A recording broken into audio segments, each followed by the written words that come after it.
Pernahkah kamu merasa seperti kehilangan arah dalam relasi yang seharusnya dekat? Bukan karena tidak saling bicara, tapi karena setiap pembicaraan membuatmu mempertanyakan dirimu sendiri. Terima kasih sudah berada di video ini. Kehadiranmu di sini bukan suatu kebetulan. Mungkin ada sesuatu dalam dirimu yang sedang berusaha bicara. Sebuah naluri kecil yang diam-diam mulai mempertanyakan, apakah lingkunganmu selama ini benar-benar mendukung? Atau justru melemahkan secara perlahan? Video ini bukan dibuat untuk membangkitkan ketakutan, tapi untuk memberi ruang kepada pikiran yang ingin lebih jernih. Kita tidak akan menuduh siapa-siapa, tidak akan menciptakan musuh, dan tidak akan bermain dalam narasi dramatis. Kita hanya akan melihat, dengan tenang, dan mencoba membaca ulang interaksi sosial kita. Kalau kamu siap, mari kita mulai dengan tanda pertama. Tanda yang seringkali tidak disadari, karena disamarkan oleh keakraban. Tanda pertama bahwa kamu sedang dikelilingi oleh orang jahat adalah ini, kamu dipaksa untuk mempertanyakan dirimu sendiri secara terus-menerus, melalui manipulasi emosional yang terselubung. Orang jahat tidak selalu berbicara dengan nada tinggi. Tidak selalu menunjukkan wajah marah. Justru, mereka yang paling licik sering memakai wajah perhatian, nada lembut, dan kalimat yang terdengar seperti nasihat. Tapi jika diperhatikan lebih dalam, ada satu pola yang konsisten. Kamu merasa lelah, bingung, dan dirimu terasa semakin kecil setelah bersama mereka. Mereka bukan hanya tidak mendengarkanmu.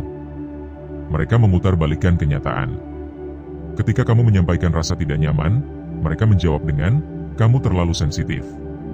Atau ketika kamu mulai menetapkan batasan, mereka merespons, kamu mikirnya kejauhan. Kalimat-kalimat semacam itu terdengar biasa. Tapi saat dikatakan berulang, itu bukan lagi pendapat. Itu senjata untuk membuatmu ragu pada logikamu sendiri. Mungkin kamu pernah berada dalam situasi di mana kamu merasa bahwa sesuatu tidak beres, tapi kamu tidak bisa menjelaskan kenapa. Kamu merasa ada yang salah, tapi saat kamu mengungkapkan itu, justru kamu yang dianggap bermasalah. Lambat laun, kamu mulai diam. Bukan karena kamu setuju, tapi karena kamu merasa dirimu tidak lagi pantas didengar. Ini bukan hanya masalah komunikasi. Ini bentuk manipulasi. Stoikisme mengajarkan kita untuk tidak mudah reaktif. Kita diajarkan untuk tidak larut dalam emosi. Tapi itu tidak berarti kita harus mematikan kepekaan kita. Kita tetap harus mengenali ketika ada yang mencoba mengganggu integritas pikiran kita. Seorang stoik tidak membalas dengan kebencian, tapi juga tidak membiarkan diri terus berada dalam relasi yang tidak sehat. Jika kamu merasa bahwa kamu sering menyalahkan dirimu sendiri bukan karena kesalahan nyata, tapi karena tekanan dari seseorang di sekitarmu, maka mungkin ini saatnya untuk mengamati ulang. Kamu tidak harus langsung menjauh. Tapi kamu berhak bertanya dalam hati, apakah aku benar-benar didengar? Atau hanya dimanipulasi? Ada banyak orang yang hidup dalam hubungan penuh kepura-puraan. Mereka terus-menerus menyensor pikirannya demi menjaga suasana. Mereka tahu bahwa setiap keberanian untuk jujur akan dibalas dengan sindiran atau pengabaian. Lama-kelamaan, yang tersisa hanyalah keraguan pada diri sendiri. Manipulasi tidak selalu besar, tapi dampaknya dalam jangka panjang bisa sangat dalam. Kamu bisa kehilangan identitas, kehilangan arah, dan bahkan kehilangan harga diri. Padahal dalam dirimu, ada sesuatu yang sangat berharga, akal sehat dan intuisi yang tajam. Jangan padamkan itu hanya karena seseorang tidak nyaman dengan kejujuranmu. Kita tidak bisa mengontrol bagaimana orang lain memperlakukan kita. Tapi kita bisa memilih, apakah kita akan terus duduk di meja yang membuat kita meragukan diri sendiri, atau perlahan berdiri dan membiarkan ruang itu kosong. Refleksi untukmu hari ini. Apakah kamu sering meminta maaf, bahkan ketika tidak melakukan kesalahan? Apakah kamu sering berpikir berlebihan hanya untuk memastikan orang lain nyaman, tapi kamu sendiri terluka? Dan yang paling penting, apakah kamu merasa menjadi versi dirimu yang lebih buruk ketika bersama seseorang tertentu? Jika jawabanmu adalah iya, maka kamu sedang berada di ruang yang mengikis. Dan kamu berhak menyelamatkan dirimu dari pelan-pelan runtuh. Stoikisme bukan hanya tentang diam dan kuat, tapi juga tentang mengenali kapan kita harus menjaga jarak demi kesehatan jiwa. Bukan karena kita membenci, tapi karena kita ingin tetap utuh. Dan ketika kamu mulai sadar, kamu tidak perlu menjelaskan ke semua orang. Kamu hanya perlu jujur ke dirimu sendiri. Kejujuran pada diri sendiri adalah pondasi dari keteguhan yang sejati. Di bagian selanjutnya, kita akan bahas tanda yang lebih halus lagi. Tanda yang sering dianggap sepele, tapi bisa menjadi pola beracun yang menggerogoti harga diri pelan-pelan. Kita akan bicara tentang bagaimana seseorang bisa meremehkanmu dengan cara yang seolah bercanda, padahal itu cara mereka untuk menekanmu. Tapi sebelum lanjut ke sana, jika bagian pertama ini membuatmu merasa tertampar dengan tenang, coba tulis di kolom komentar, "Saya sedang belajar melihat lebih jernih." Bukan untuk mencari validasi, tapi untuk mengakui bahwa kamu tidak sendirian dalam perjalanan ini. Hidup terlalu singkat untuk dihabiskan dalam relasi yang membuatmu ragu atas siapa dirimu sebenarnya. Jangan biarkan siapapun menyembunyikan sinarmu hanya karena mereka takut silau. Karena saat kamu mulai sadar, kamu sedang membuka pintu pada versi terbaik dari dirimu. Versi yang tidak memusuhi siapapun, tapi juga tidak membiarkan siapapun memusuhinya secara diam-diam. Kita akan lanjut ke bagian berikutnya, dengan pembahasan yang mungkin tidak kalah menampar. Tentang bagaimana candaan bisa menjadi alat kekerasan psikologis, dan bagaimana mengenali bentuk penghinaan yang dibungkus senyum. Tetaplah jernih. Tetaplah hadir sepenuhnya. Karena kesadaran tidak datang sekaligus, tapi tumbuh setiap kali kita berani melihat tanpa menutup mata. Beberapa orang pandai menyembunyikan intensi buruk mereka di balik senyum yang lebar. Bukan dengan bentakan atau makian, tapi dengan tawa. Candaan. Sindiran ringan. Seringkali kita terlalu cepat menertawakan sesuatu tanpa sadar bahwa yang sedang ditertawakan itu adalah diri kita sendiri. Dan itu bukan sekadar lelucon. Itu adalah alat. Senjata yang dibalut dengan kekonyolan. Terima kasih telah memilih untuk kembali mendengarkan. Mungkin ada bagian dari dirimu yang merasa bahwa apa yang kamu alami selama ini bukan sekadar ketidaknyamanan biasa. Mungkin kamu sedang menyusun ulang kepingan-kepingan dari relasi yang selama ini kamu toleransi, tapi dalam hati tahu, ini tidak sehat. Kamu tidak berada di sini karena kebetulan. Kamu sedang mencari kejelasan. Dan kejelasan hanya datang kepada mereka yang mau melihat apa adanya, tanpa perlu dibungkus dengan drama. Tanda kedua bahwa kamu sedang dikelilingi orang yang jahat adalah ini, mereka merendahkanmu secara konsisten dengan kedok candaan. Kamu dipanggil dengan julukan yang merendahkan, si baper, si lelet, si sok tahu. Mereka menyampaikannya sambil tertawa, bahkan menyuruhmu untuk tidak serius. Cuma bercanda, kok. Jangan dibawa ke hati. Tapi kenyataannya, yang mereka sebut sebagai candaan itu selalu mengarah ke kelemahanmu. Bukan untuk menguatkan, tapi untuk mempermalukan. Bukan tidak boleh bercanda. Tapi ada perbedaan besar antara bercanda yang sehat dan bercanda yang merusak. Bercanda yang sehat membuat semua orang merasa aman dan diterima. Tapi bercanda yang merusak adalah yang satu pihak tertawa, dan pihak lain terdiam dengan senyum yang dipaksakan. Dalam percakapan seperti itu, yang terjadi bukan saling menguatkan. Tapi satu pihak mengangkat dirinya dengan menjatuhkan pihak lain. Itu bukan humor. Itu dominasi. Banyak orang jahat menyembunyikan keburukannya dalam bentuk jokes. Karena mereka tahu, kalau mereka bicara secara serius, orang akan melawan. Tapi jika dikemas dalam humor, mereka bisa lolos. Jika korban mereka tersinggung, mereka bisa menyerang balik dengan kalimat andalan, "Kok nggak punya selera humor sih?" Dan akhirnya, kamu yang merasa bersalah karena merasa tersinggung. Ini dinamakan gaslighting melalui komedi. Dan banyak yang tidak menyadarinya. Bayangkan kamu duduk di antara orang-orang yang kamu anggap teman. Tapi setiap kali kamu bicara, ada yang selalu memotong. Bukan untuk berdiskusi, tapi untuk menyisipkan ejekan. Pelan-pelan kamu belajar bahwa lebih baik diam daripada berbicara. Kamu tidak lagi tertawa seperti dulu. Bukan karena kamu kehilangan selera humor. Tapi karena kamu tahu, tawa di sekitarmu adalah instrumen kekuasaan, bukan kegembiraan. Dalam filosofi Stoik, kita diajarkan untuk tidak menjadi reaktif atas ejekan. Tapi itu tidak berarti kita menoleransi penghinaan.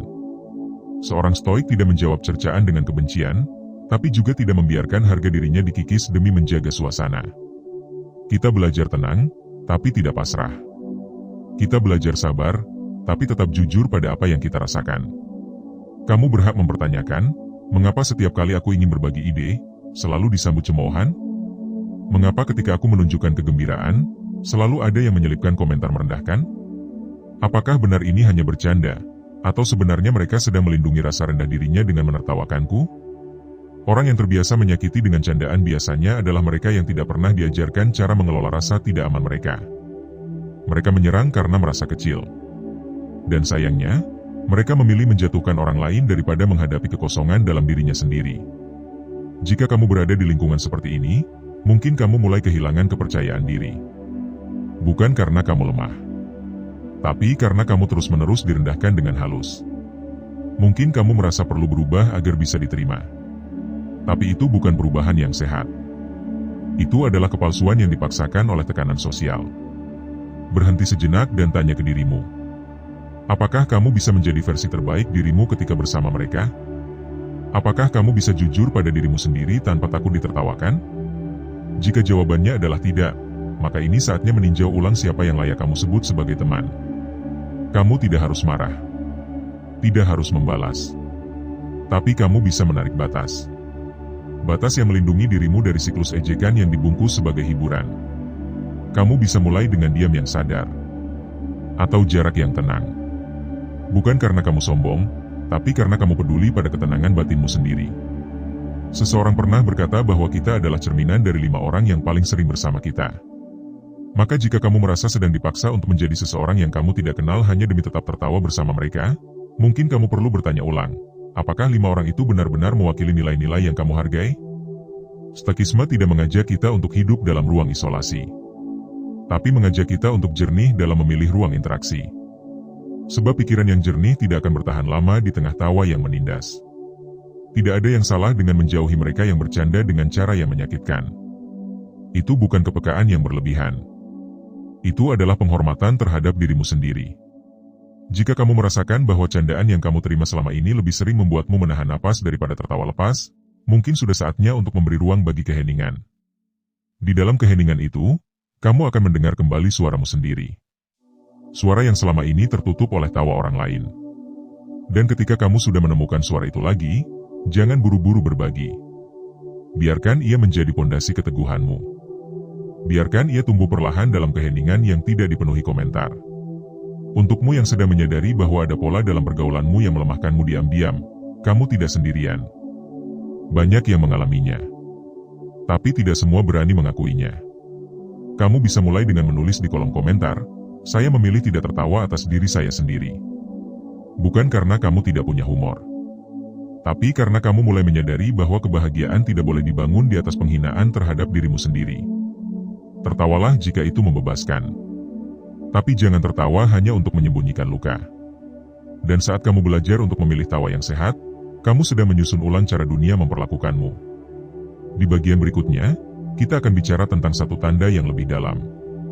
Tanda yang tidak terdengar dan tidak terlihat. Tapi bisa terasa, kehilangan energi setelah bersama seseorang. Kita akan masuk ke dalam pembahasan tentang penguras energi. Orang yang mungkin tidak berkata apapun yang kasar, tapi keberadaannya membuatmu lelah secara mental. Mereka bukan musuh, tapi juga bukan tempat beristirahat. Mereka adalah ruang yang terus-menerus menyerap jernihmu tanpa kamu sadari. Tetaplah hadir, dengan hati yang tenang dan pikiran yang jernih. Karena perjalanan memahami siapa yang merusakmu tidak selalu harus disertai amarah. Kadang cukup dengan kejujuran yang perlahan. Dan dari kejujuran itulah kamu bisa mulai membangun kembali batas, ruang, dan dirimu sendiri. Ada satu bentuk kejahatan yang tidak melukai dengan kata.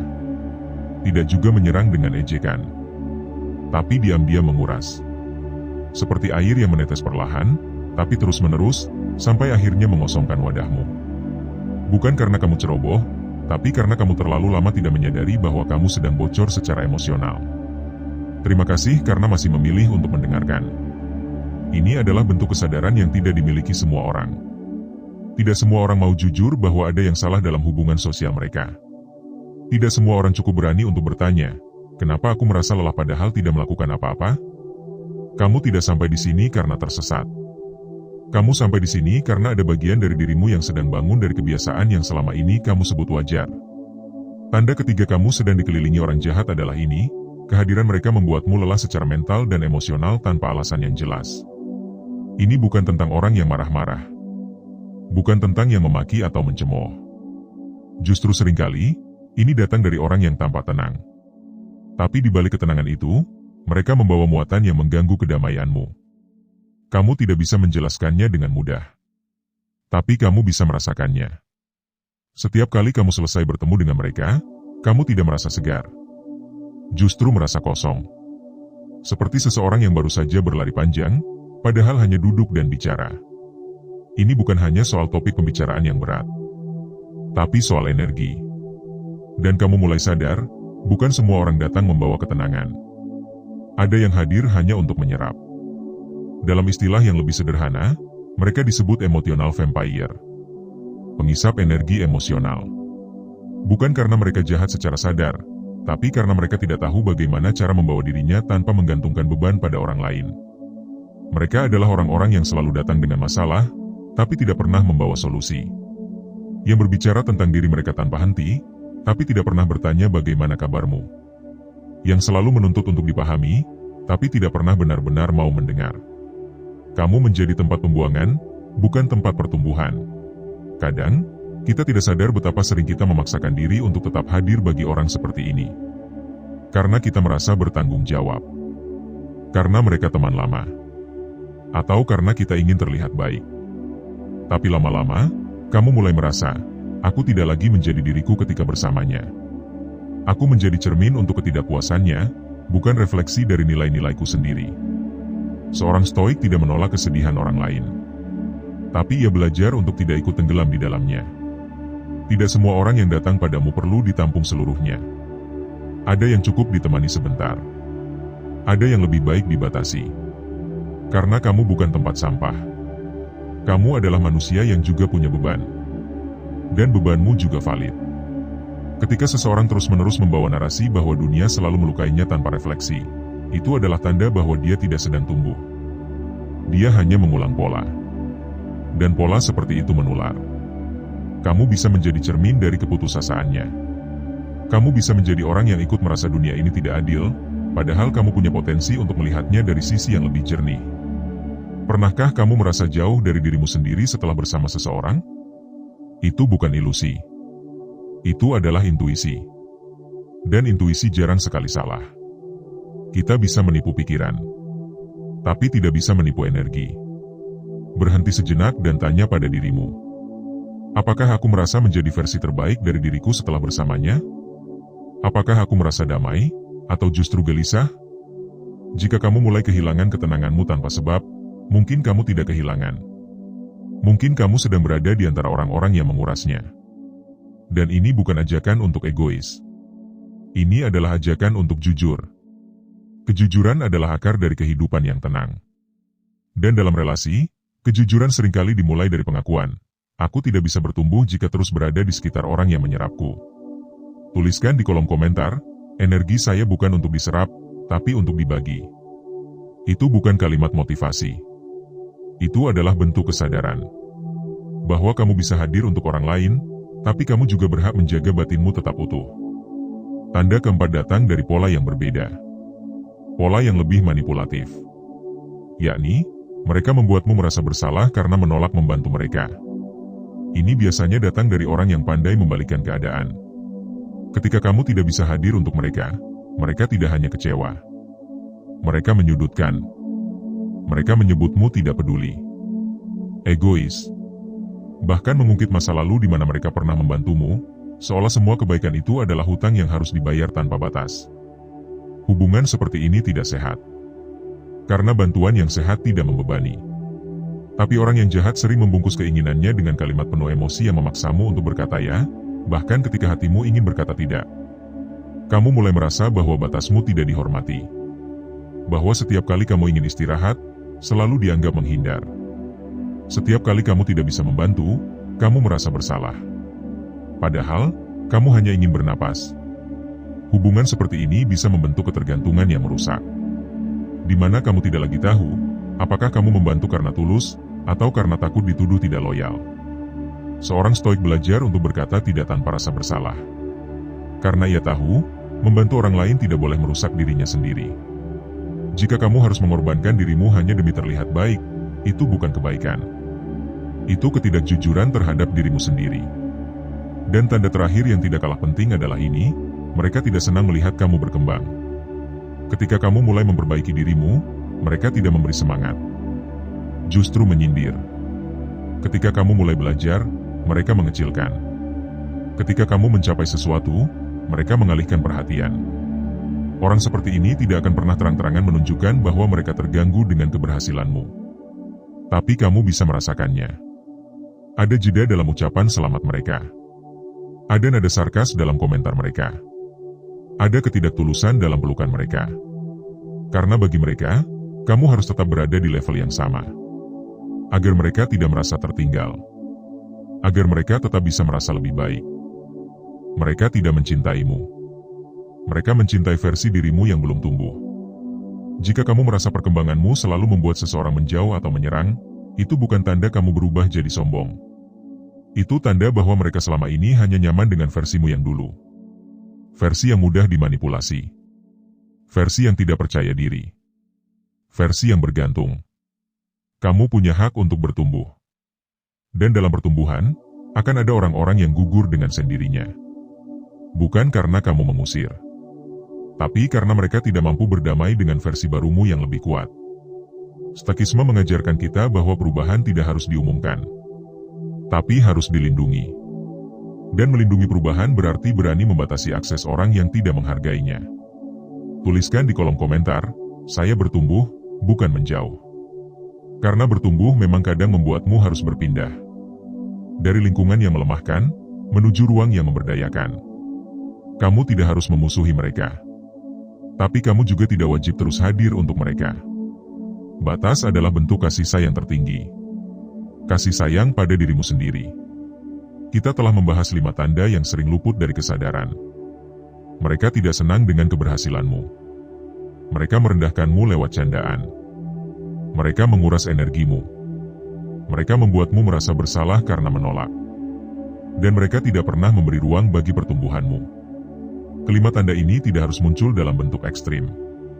Justru seringkali, mereka hadir dalam bentuk paling biasa. Dan itu yang membuatnya berbahaya. Karena kita tidak waspada terhadap hal-hal yang terlihat normal. Tapi sekarang, kamu sudah tahu. Dan ketika kamu tahu, kamu bisa memilih. Memilih siapa yang kamu izinkan untuk masuk ke ruang batinmu. Memilih siapa yang kamu beri akses pada ketenanganmu. Memilih siapa yang kamu sebut teman, bukan hanya karena lamanya waktu, tapi karena kejujuran dalam relasi. Kamu tidak harus menjauh hari ini. Tapi kamu bisa mulai membatasi. Tidak dengan benci, tapi dengan jernih. Karena hidup yang jernih bukan tentang menghindari luka, tapi tentang membangun batas agar luka tidak datang dari arah yang sama. Terima kasih sudah mendengarkan sampai akhir. Kamu sedang berjalan di jalur yang tidak banyak orang berani tempuh, jalur untuk menjadi lebih jernih, lebih sadar, dan lebih kuat. Tetap tenang. Tetap rasional. Dan selalu pilih untuk berpihak pada keheningan yang membuatmu tumbuh. Karena disitulah kebebasan sejati tinggal.